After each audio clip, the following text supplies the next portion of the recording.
Okay.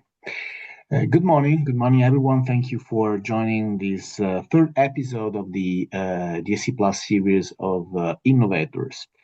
In this series, we are exploring emerging solutions and technologies shaping the future of DC heating and cooling. My name is Gabriele Pesce. I'm the Director for Innovation at Uritan Power and co-coordinator of the DSC Plus platform.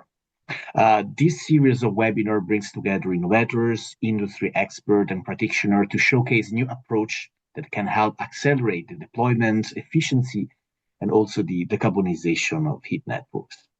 In today's sessions, we focus on distributed thermal energy storage, or DTES, and its potential role in enabling more flexible and efficient heat networks, particularly in dense urban environments where space for traditional storage solution is quite limited. So we are pleased to welcome Cartesian, who will present the thermal box solution and share insight on how distributed storage can unlock new operational strategies and business model for district heating and cooling. So welcome, good morning, Anders and Alexis. The floor is yours, and you can present your awesome technology. Thank you, Gabriele. So my name is Anders. I'm a business developer at Cartesian, and we'll touch a bit more on our company and also the solution afterwards, of course. But in short, my role is to develop new business models for our product and also commercialization within new industries. And for our part, we already have a commercialized product for commercial buildings and offices in Europe. And what's new to us is the district heating sector, which we are entering at the moment. And today you will hear more about our angle to that, and also the dialogue that we have with companies in the industry already, and a bit of our experience so far in innovating within DHC. That's great. I'm Alexis Servo. I'm the CTO at Cartesian. I'm also one of the co-founders. And I've worked on this technology for very long, first as a researcher, then when it came close to commercialization, then we established a company about 2.5 years ago. And you will hear more about what we do, how we do it, what we have done so far. So looking forward to tell you more about that. Perfect. Before your presentation, I just forgot to say a few words about technical details. So the webinar will be recorded, so it will be publicly available at Uritan Power YouTube channel. And of course, feel free, this is the aim of the webinar, to post questions to Alexis and Anders after the presentation. You have a Q&A box at the bottom lane of the Zoom application. So please, really, I welcome you to post questions to our two speakers. Sorry for the interruption. So the floor is still yours. You can go on with your presentation. All right. Thank you, Gabriele. Yes. So as you briefly mentioned, today we're talking through the distributed thermal energy storage for heat networks, and then specifically, and we're touching on that later as well, for networks in densely populated areas or in urban areas. That's where it really matters. So in short, our agenda today, what we're going through is first just to position and take a step back to look at what's actually the value of thermal storage in general in today's energy system, and also for district heating. We're going to talk a bit about our solution to that and how we enable this.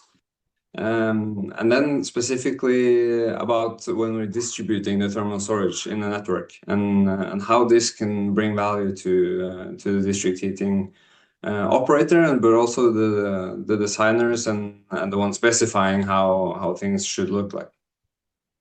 In the end, we'll talk about also innovative business models that we are developing at the moment, with also more end customer engagement, and not only on the district heating operator side, but also the end heat customer, the building owner, or the one actually buying the heat, how we can engage them as well. And in the end, we'll just conclude with where we think that which heat networks will actually fit best for the distributed thermal energy storage. So, starting on, as I mentioned, a step back, why thermal storage in general? And of course, first of all, we're talking about thermal energy, and we have a lot of energy that we consume in Europe. A lot of it is for transport, lighting, industrial processes, etc. Of course, but the other half is actually heating, and I'm sure the district heating industry is well aware of that. And in certain countries, the cake is maybe a bit different, but district heating is definitely an important contributor to this heating side of the energy consumption that we have, and that's kind of where we want to proceed and to also develop new technologies. And it's important to focus on the thermal side, not only on the electrical side that there is a lot of development within the battery storage solutions, for instance. And then why do you want to store energy? And of course, the underlying factor here is that we see a lot of, or across Europe actually, that the volatile gas prices that we have, and also today with the recent conflicts in the Middle East and the Hormuz block, you can see the gas prices are again increasing and creating volatile electricity pricing. We could have talked about electricity pricing for a long time today, but just to touch upon let's say, the basics for why do you want a thermal storage on a daily basis. And as you can see to the left, for instance, in Germany, you see that before the energy crisis in 21-22, when the Ukraine war started, we had quite low prices and during the day, or at least stable prices. And after this energy crisis, so the last 5 years, we've seen a significant development towards higher spread. And that's a mix between the solar energy that really drives the price down in the middle of the day, and also the peaks then in the morning and in the evening when people are coming back from home, or people are going to the office or taking the shower in the morning, and you have to peak this with gas electricity, and that means that translates to the figure to the right there, where you see the development even better, because this displays the spread that you have, or the price difference for electricity in the lowest point of the day and the highest point of the day for Germany. And as we can see, there is a really strong growth in the daily variations since 2021. And of course a really high jump in 22 when the Ukraine war started, and we're really curious to see how it looks like now with the conflict in Iran and in the Middle East, how this will develop, if we see the same spike this year or next year, and how this will develop. Anyway, this really creates a good foundation for daily energy storage, and also, of course, thermal storage, which is half of this cake. And the energy price, as you can see, and this is an example of how you can use this storage to earn some money. And that's the first point, is buy low, sell high. That's a classic, and you use arbitrage and the spot price difference there to actually earn on that. But secondly, with the thermal storage, you can, additionally to earning on the price difference, you can maximize the output from your heating source today. So in the figure here, you can see that your existing heat source, the blue bars, have a certain capacity when you have the peak load in the morning, for instance. But with the thermal storage, you can top up this, and that means that you can have more output with the same heating capacity. And this also translates, of course, to the district heating industry, where you can top up the capacity, and you may defer or delay the investment of a new production facility, or and then replace this with the storage. And we'll come back to that later. The last box here is the value for distribution, and that's the main topic for today, which we'll go more into detail afterwards. So first, how can we enable thermal energy storage in urban district heating where we don't have the space? So yeah, so I'm gonna talk to you a little bit more about the actual technology that we are providing and how it solves this problem. So the important part there is to think, okay, when you have more renewable, then you lose a little bit, at least when it's electrified renewables, you lose a little bit this possibility to store that you may have with gas in general. And for a district heating network, then when you lose that flexibility, you need to find it somewhere else. And that's where heat storage is generally the good solution. So to decarbonize district heating, especially in peak times, then you want to be able to have this storage capacity. And the more storage capacity, the more flexibility you have to address this peak demand. Now, the other challenge is that you don't have so much space. Space is costly. And especially when you want to get close to your customers, when you want to have a lot of customers over a limited area, then this area is pricey for you. So having a compact solution is our focus. If you go to the next. So what we offer actually is something that could be easily distributed at the end user, on the end user side, at the building side. And what we would do there for the building is to help reduce energy costs, in this case for heating or cooling, in a safe and sustainable way. We don't want to add any struggle to the end customers, especially when we install on the end user side. So we want to have something compact, and our solution is about 80% more compact than any kind of water accumulator tank. So that's quite a big difference. That's a big enabler in that case to have storage on site. And the other side is you don't want to add any struggle regarding safety. You don't want to, we don't want to add any extra measures to put in place. So our solution is safe, it's not flammable. Unlike batteries, that could have these thermal runaways and things like that, we don't have such issue.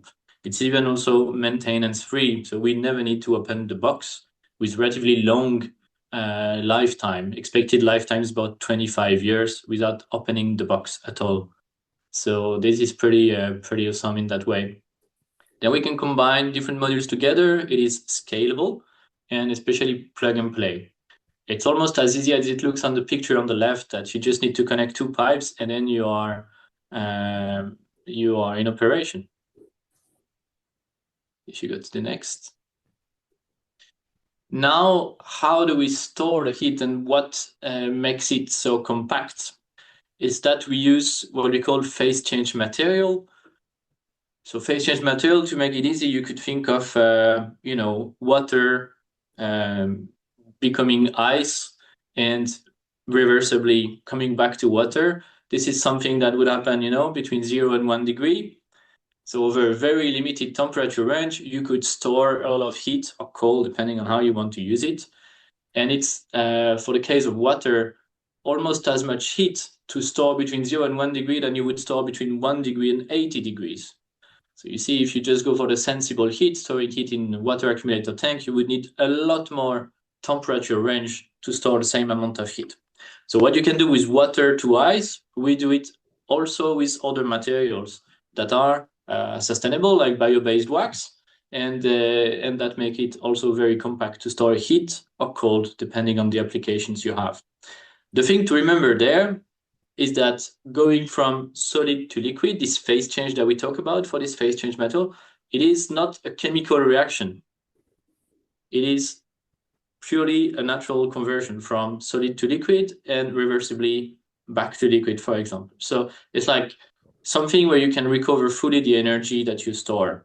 And that's what makes it very interesting for us, because then we reach this 98% round trip efficiency to store heat or cold over 24 hours including sensors and circulation pumps and such things. And we have quite a wide range of operations, so that it's about cooling even in minus temperatures or 9 degrees, 15 degrees, anything all the way to 120 degrees. We have the good materials to fit this application. Yes, you can go to the next. So the value proposition at the end is that what we offer is compact, much more compact than regular water accumulator tanks. So therefore, we look at applications directly distributed at customer sites, or where you want to save on space, where space is costly for you, when you have other things to do with the same space. We are really efficient, as I mentioned, about 98% round-trip efficiency over 24 hours. We have built the box so that it's relatively, it has relatively low heat loss, less than 2% daily heat loss per day.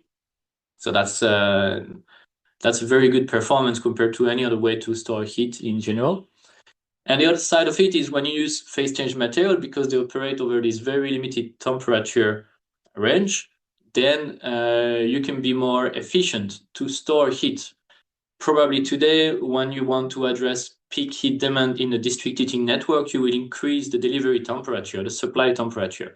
Well, when you have distributed storage, you don't need to play so much on this temperature range. You can, for example, operate with heat pump without going to the range with a very low COP, because to store the heat, you don't need to be much above the actual phase change temperature of the materials we use. So it's a good way to be more efficient to manage your network in general, lower operating temperature. We have quite a few installations we could go and talk about, but the point today is that we started in Norway. That's where we have our headquarters in Trondheim. If you've ever been there, it's a pretty nice city to visit. So naturally, we have a few installations there, but we also started to spread, and we are only 2.5 years old. So that's to say that there's a strong demand for this type of solutions. We installed in France, in Czech Republic, in Lebanon, and we have installations coming now. The soonest is in Denmark. It's on the way already now. It's actually cooling for data center. We'll also have some cooling application in the Netherlands and UK, Germany, and some heating storage in Italy. The 3 last ones are not fully detailed on this thing, just pointed out on the map. So you will hear more about that. It's a pretty big project. So fortunately, there will be some media communication quite soon about this. The point is that we are focused on commercial buildings, strong focus on office buildings, for example, these buildings that have these daily variations from night to day, strong peaks, mornings and evenings, typically.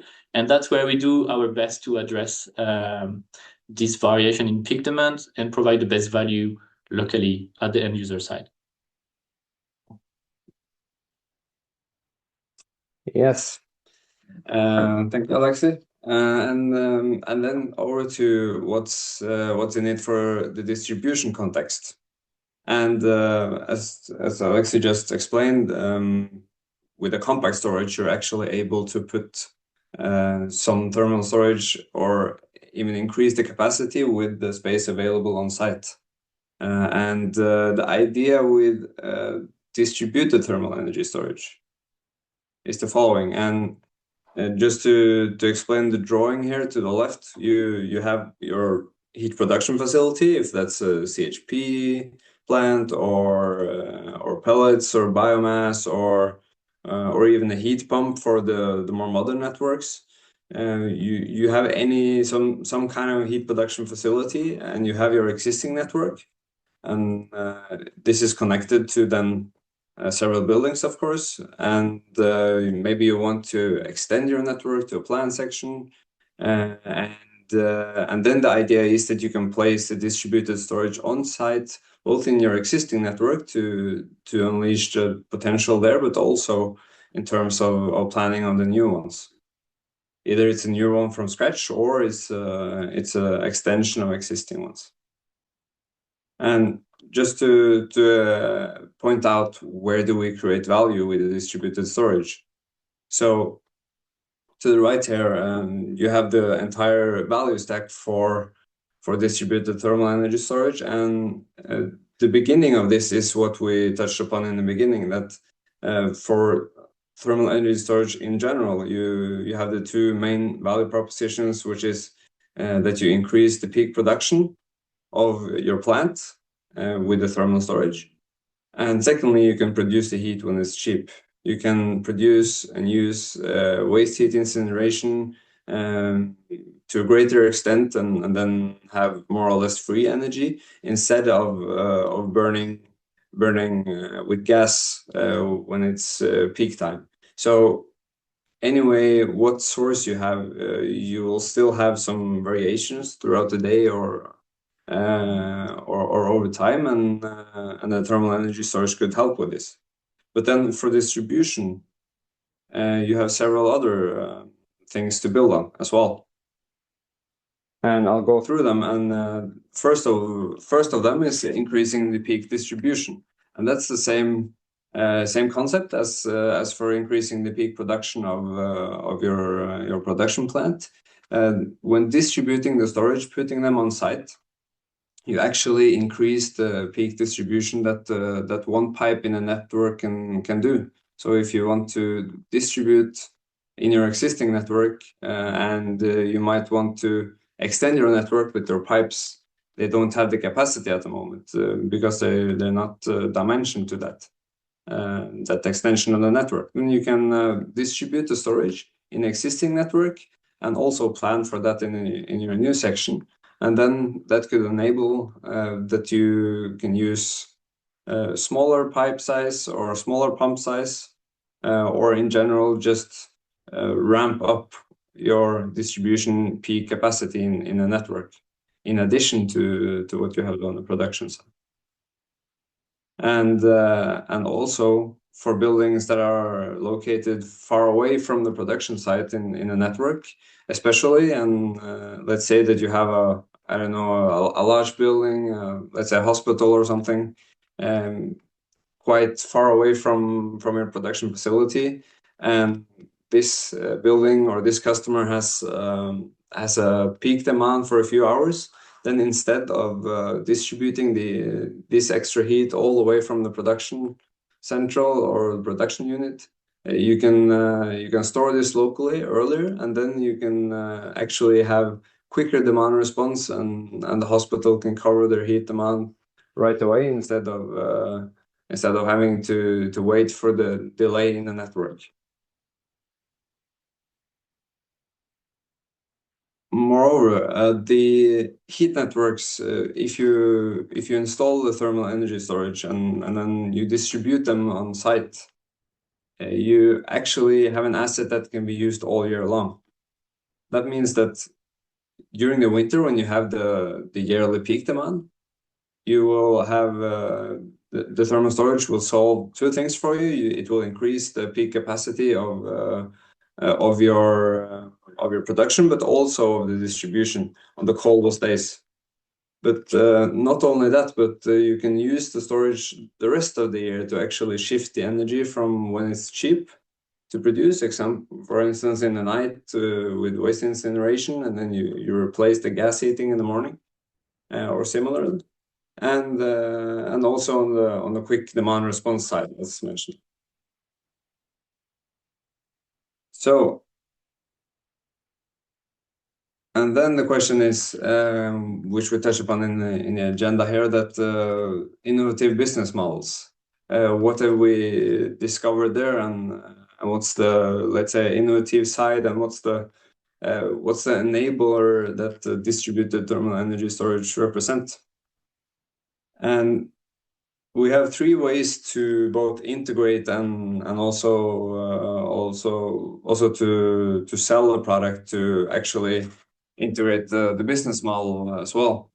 And that's the first one is on the heat network side, that we put the storage on site where the customer is, but on the primary side of the heat exchanger. In that case, it will be owned by the DHC operator, and it could be normally a classic procurement, but it might also be the opportunity to have a profit share contract. I'll come back to that later, but we will actually explore that more in detail for other integrations for the third one here. The second one is the end user side. That we install the thermal storage on site, but on the secondary side of the heat exchanger, meaning it's on the building side of the heat exchanger. It has to integrate with the building and to take into account the building's heat demand. But that is also possible to be controlled within the constraints that we can set in the control system.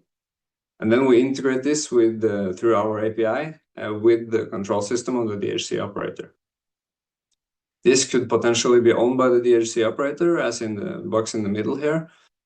But the last option is still on the end user side, that you integrate it on the secondary side of the heat exchanger, but it's owned by the end user. And that's a new thing to the industry as far as we are aware, and the clients that we've been talking to across Europe, because the end user in this case, and what we've been exploring with one of the largest DHC operators in Norway at the moment, is that the end user can actually either buy the storage themselves as a classic procurement one-off, or they can actually install this with a profit share contract offered by Cartesian. So, and this works that we install the storage, we document how much value this creates for the customer, for the end user, and then we finance the storage in the beginning, and then we pay back the storage through the profit sharing. So we take one part to pay back the storage, and then the customer that did not need to do any capex investment, they can still retain a part of the profits that we earn. There is one thing to that, and that is that the end customer needs to have an incentive. And that's special in the case with the operator that we're in dialogue with in Norway right now, because they actually have a variable pricing hour by hour for the end customers, or for certain end customers in their heat network, meaning they actually follow the electricity spot price one by one. And this creates an incentive for the customer, for the end user, to actually install a thermal storage, connect this to the district heating network, and then help both their own economy by reducing their district heating energy bill, but also supporting the whole heat network. And then the step two would be that the district heating operator also could actually send signal requests through our API, and then offer these end customers an additional, let's say, bonus for charging or discharging their thermal energy storage at certain point of time that is favorable for the whole network.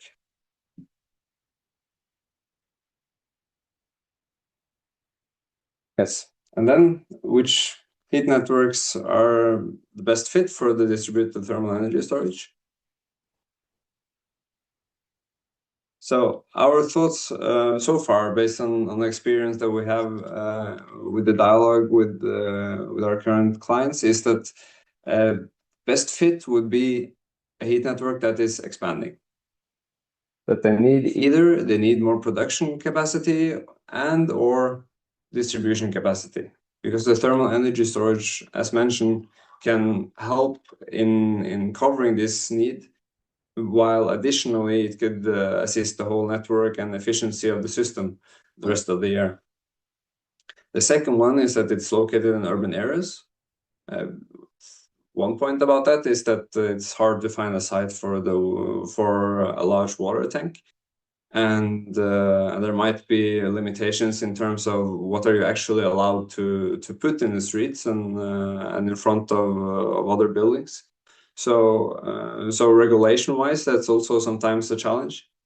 I know there have been networks in Europe that they were not allowed to. I think it was in Vienna actually. They spoke about this in the EHP Congress last year that they were not allowed to actually build the water storage that they planned by the local government. So they were told that they need to do underground storage, and then they met groundwater, and the project takes really long time and also ends up being quite expensive. But by distributing the storage in their network, it's possible to still create that buffer and create the storage that they need, but without both the time consumption, but also the resources and the costs of doing the alternative. The third point is that electrified heat sources are even more favorable. As mentioned, you have an energy mix in a heat network that still has varying costs throughout the day, but if it's electrified, you most likely have even larger variations, and that means that for, let's say, the rest of the year where you're not supporting the peak of the distribution and the production, you have even higher savings for having a storage. And then the fourth bullet would be the modern network, which have a lower operating temperature, and that's closely connected to what Alexi mentioned. That with the PCM that we have in our thermal box, it's possible to lower the operating temperature even more and creating even more efficiency. That's one point to it, but the second is also that you usually have lower delta T's in these networks, meaning that your alternative, which often is a water storage, will be even larger and be even harder to realize in practice. And then you have let's say the kind of special exception there, which creates the possibility for the business model that I just mentioned, that if the end customer has a variable heat price per hour, then it's also possible to offer this directly to DHC end users in these networks. As far as we know, there are not that many networks in Europe that has implemented that kind of pricing.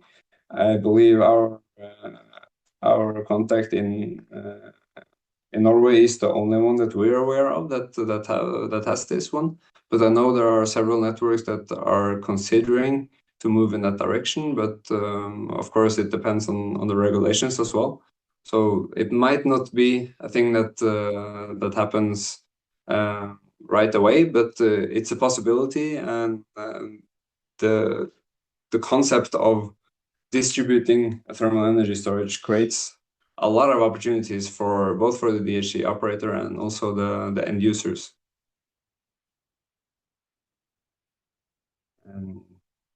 Yeah, I think that was more or less the key of it. And now you have the chance to ask some questions, Gabriela. Yeah, and we have already 4 or 5 questions. One thing I see in the participant list that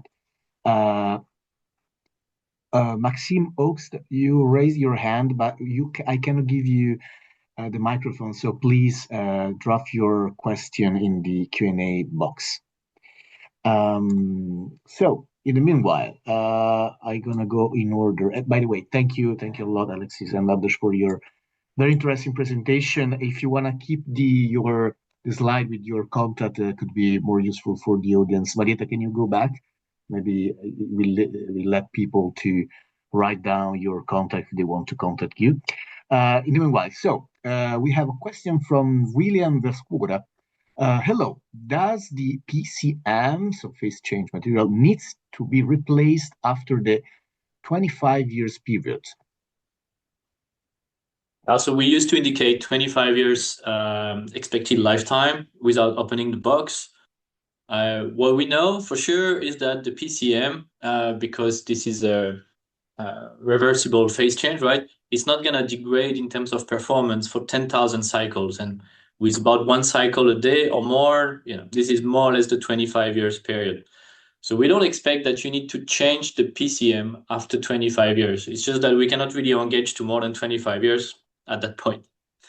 So it will probably still work as it should be after 25 years. Now the unit itself and all around the unit might need a bit of refreshment, the thermal insulation around the pipes and things like that. So that's why we also used to say 25 years. But the PCM itself has no big reason to be degraded after 25 years, to be honest. It's like water going to ice for 25 years. It's still going to be water going to ice after 25 years. Great. Thank you. Thank you, Alexis, for the clarification. Then we have a question from an anonymous attendee. I hope it's not a blackmail. Can you please give us some comparison with other market available products using high storage in terms of cost specifically? This is quite challenging. Yeah, so it's a good question, and what we've seen in the market is that ice storage specifically is, of course, a cheaper solution as it's only water and ice. It's not another material inside. So usually we used to point our customers to if they want ice storage and they know that that's correct, then we can point them to other contacts that we have in the market. But often what we see is that sometimes it's useful to store the energy at another level instead. So instead of storing it at 0 degrees, because then you need to lower the temperature to maybe -5 to store the ice storage, you can store the energy at, let's say, +9 degrees with the PCM, and then you save a lot on the efficiency there. So it will be a more expensive storage, but the OPEX, your operating expenditure, will be lower. And that's where we see, depending a bit on case by case, what's the favorable option. But we help our customers to calculate on that, and sometimes ice storage is the best one, and other times the PCM is preferable due to better operational efficiency. Perfect, thank you. So we have another question, a lot of questions today. Petar Kamburov, what will be your approach if the price of district heating energy does not vary during the daytime? In other words, it is fixed price. Thank you. Yes. So I guess you're aiming towards the business model, and the answer would be then this will exclude the third option that I showed you earlier, that the customer can buy and install the storage. And then you're left with the two other options, which are the DHC operator that buys the storage, but you can install it either on the primary side on site or on the secondary side. And this depends a bit on the customer if they're actually, or on the DHC operator, if they're actually allowed to put an asset on the secondary side, if they have the access or not. That depends, or if they have to put it on the primary side. So that will be the approach, and then it will be the DHC operator or the owner of the network that does the investment, or we can also develop a profit sharing contract similar to that, but that is not ready yet. Okay, thank you very much, Anders. I like today you have a lot of thank you, audience. I like this kind of question bombing. It makes my job much easier.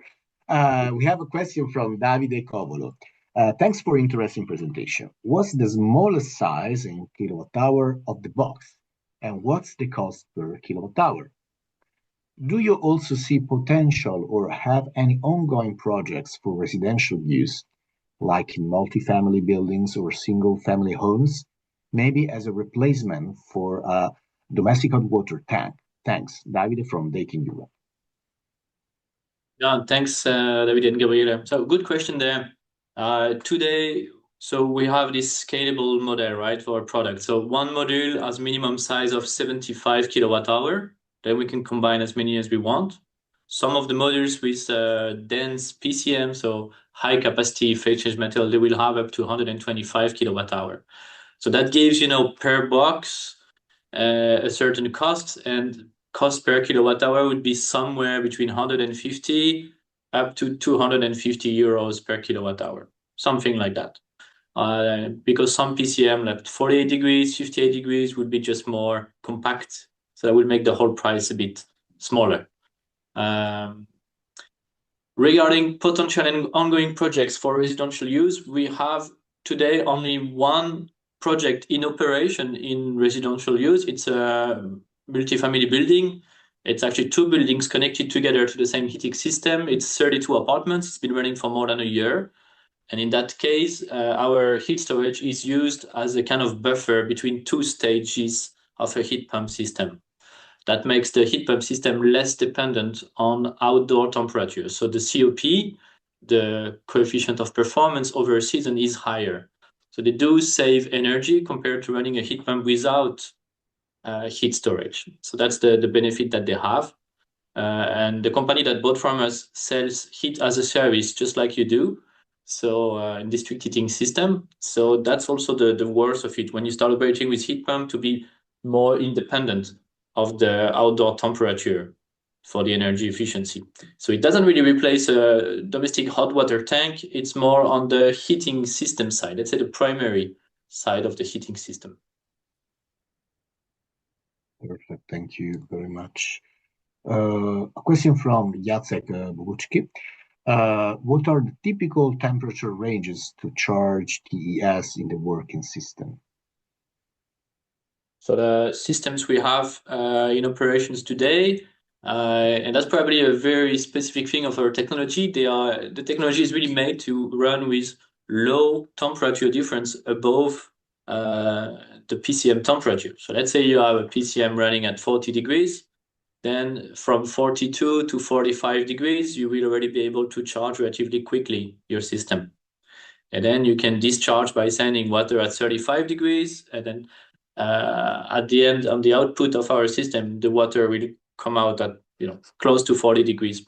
So we don't need a very huge temperature difference between the PCM temperature, the phase change material temperature, and the water that you send in or out of this. And then I'm not sure this is the question you had. It could also be that you are interested in how many or how wide is the temperature range where we find phase change material that could solve your problem. And this is all the way between minus 20 degrees and plus 120 degrees. The only thing we need to know is what is the best temperature for your system, and then we find the right material. And then we stick to it. And that makes the system more efficient. So 2 to 3 Kelvin above or under the PCM temperature, and then we can cover a wide range. Great. Thank you very much, Alexis. Another question from Mitbora. Could you highlight the energy content, kilowatt hour, and discharge rates, kilowatt, for your current and upcoming installations? Also, how cheap or expensive is CapEx compared to water tanks? Yes, so you touched a bit upon that, but one module would be around between 75 kilowatt hours to 130 kilowatt hours in that range, and it depends a bit on the temperature and therefore also the material that we use. And the discharge rate would normally be between 20 to 25, but we also have some certain temperatures that could work at even higher rates up to 40 kilowatts. So that's more or less the range per module, and then you can attach as many modules as you want to linearly increase this, both the capacity and the discharge rates. In terms of the cheaper, expensive CapEx compared to water tanks, it depends a bit on the delta T of the system and therefore the water tank. But the water tanks of similar size, if you have a delta T of 30 or above, then the water tank will be cheaper. If it's a very low delta T, the thermal box will be the best alternative. And I think they meet at around between delta T of 15 to 20, depending a bit on the structure of the water tank. But around at that point, it's more or less the same capex, and then we top up this with the integration side of it, and the ability to actually control it in a good way for the DHC operator. The compactness, not the least. Yeah. Yes, exactly. Okay, thank you very much. Anonymous question. Can you please tell us how long is the lifetime of this product and if there is any frequent maintenance or not? This is quite similar to the first one, but please. Yeah, so very quickly, we have 25 years of expected lifetime. It could last longer, but generally it's paid back, within less than 10 years or even 5 years in some cases. So the 25 years makes it already quite good. There's no maintenance on the box itself. Now it depends how you control it. We used to deliver as well a hydraulic skid on the side of the thermal box module. And this is with off-the-shelf components like water pump and automated valves. And this is maintenance-free, might need to be changed after 10 to 12 years. It's the only one that needs a little maintenance. But all the components we have are called maintenance-free anyway. Perfect. Another anonymous question. Thanks for the great presentation. Question. In case of a distributed network, what about the heat losses along the pipeline? What is the longest acceptable covered distance? Yeah, it's a good question, and that really depends on the network and the pipes that are in the ground. We see a huge variation there. But what we know is that usually if you have a distributed storage and you can charge that while you're actually operating and having a certain load, that might even reduce the losses on the pipeline compared to having to peak up the distribution at another point of time when you then can discharge the local storage on site. So I guess the short answer is it depends really a lot from network to network. But that is, of course, something that we are able to study closer in cooperation with the client. But as you pointed out, really, if you don't need to send 120 degrees to address a peak demand, and you can just keep up with 90 degrees, for example, in the old-fashioned heating network, then it's just naturally going to be less heat losses over a full day, right? Because between the temperature outdoors and these 120 degrees, you would have much higher losses by rising the temperature to address your peak demand. So distributing the storage and not having to go so high in temperature to address a peak will reduce your heat losses over the course of 24 hours. Great, thank you very much. Another question from Peter Kamburo. Can you please indicate what is the specific thermal capacity in the thermal box in kilowatt hour, megawatt hour, cube meter?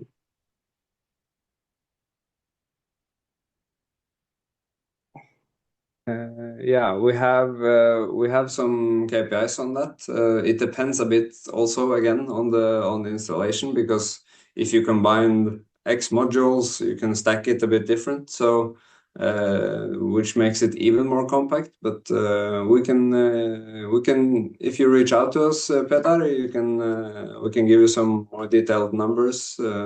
Maybe then also specifically to your case in order to be sure that we compare with the correct material, because of course the PCM that we put inside have a bit different capacity as well. So there will be a range of numbers there. Thank you very much. Feel free to the audience. Feel free to contact directly Alexis and Anders at the email address. They will be glad to elaborate more, specify some technical details we didn't address today about the technology. Okay, and this is not really a question, is just a thank you to Alexei. You have already asked my next question regarding working temperature. Thank you. Okay, and also Peter, thank you both. Just let me.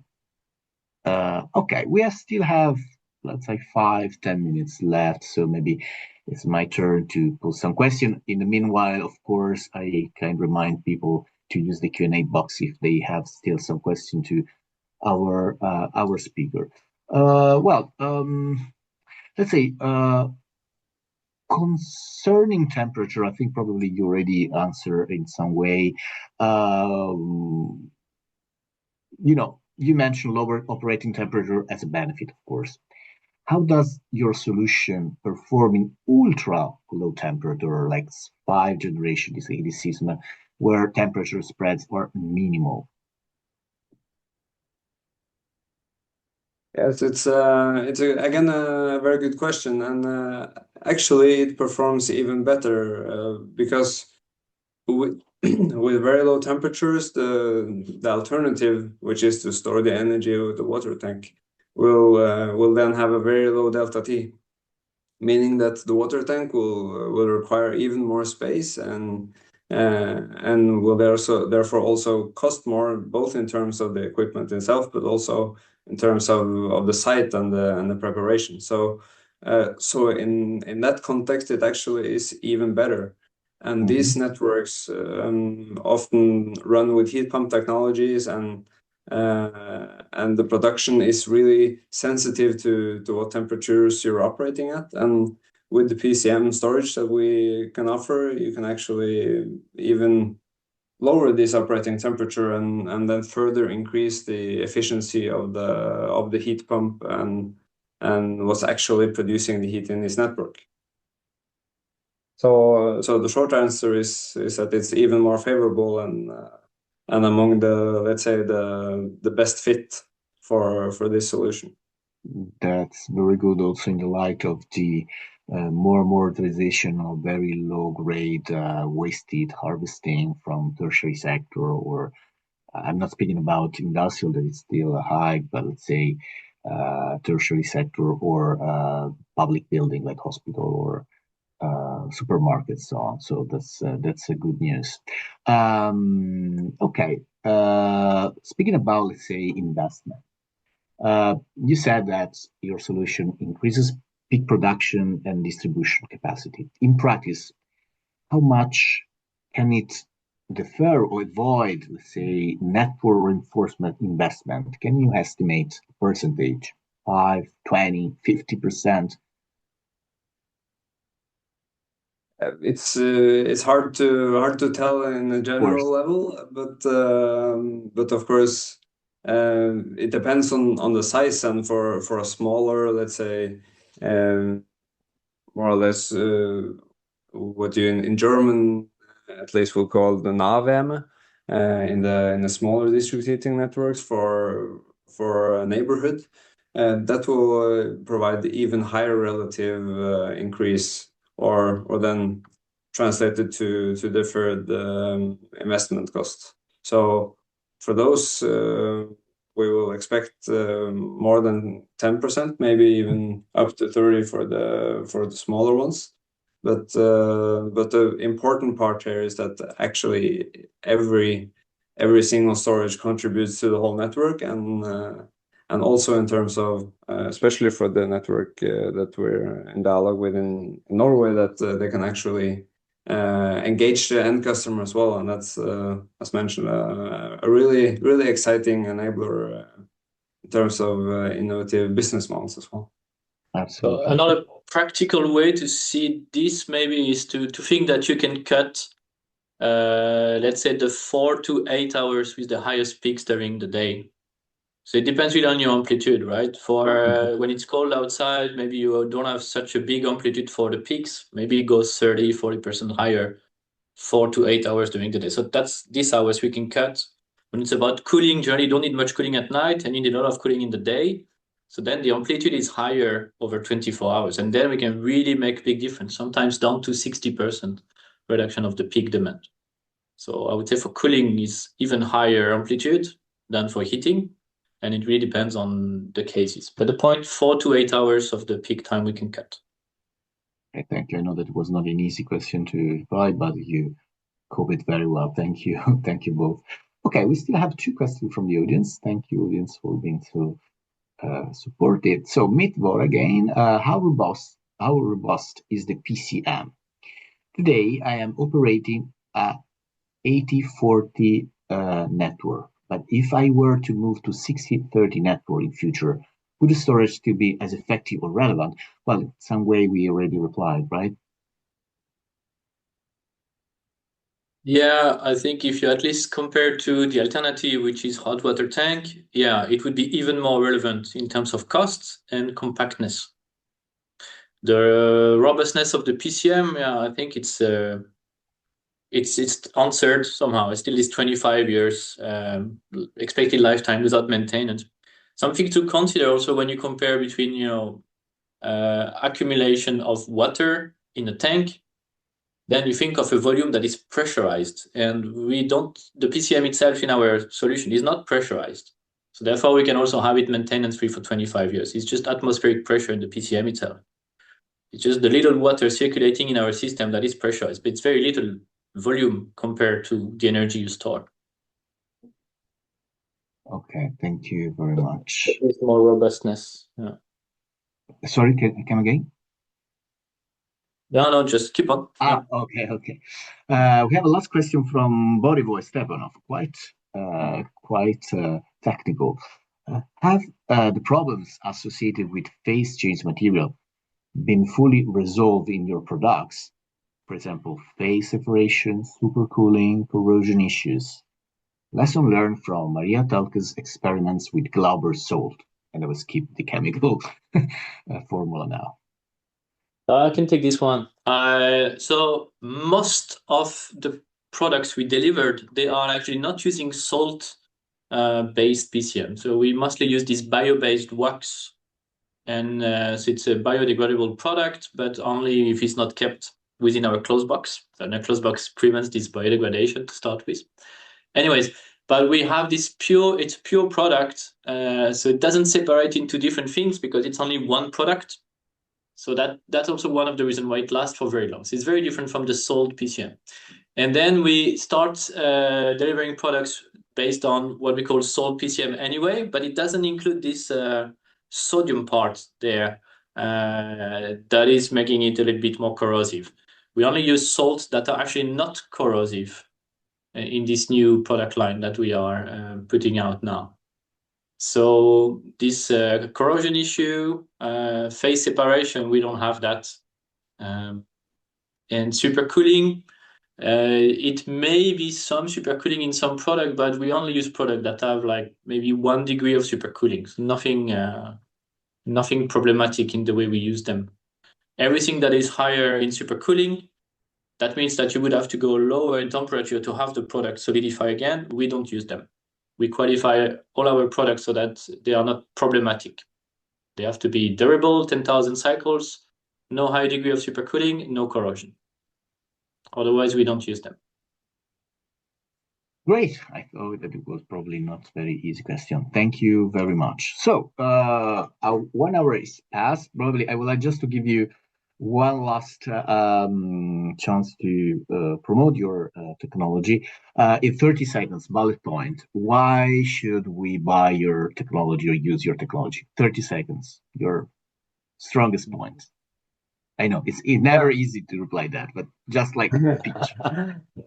Yeah, sure. I mean, if you need to expand your network and you need either increased production capacity or distribution capacity, and the distributed thermal energy storage is the way to go. This can help on both aspects, and it will help you all year around and actually make every euro invested in your heat network count, because you fully utilize the asset and the infrastructure that you're putting in the ground.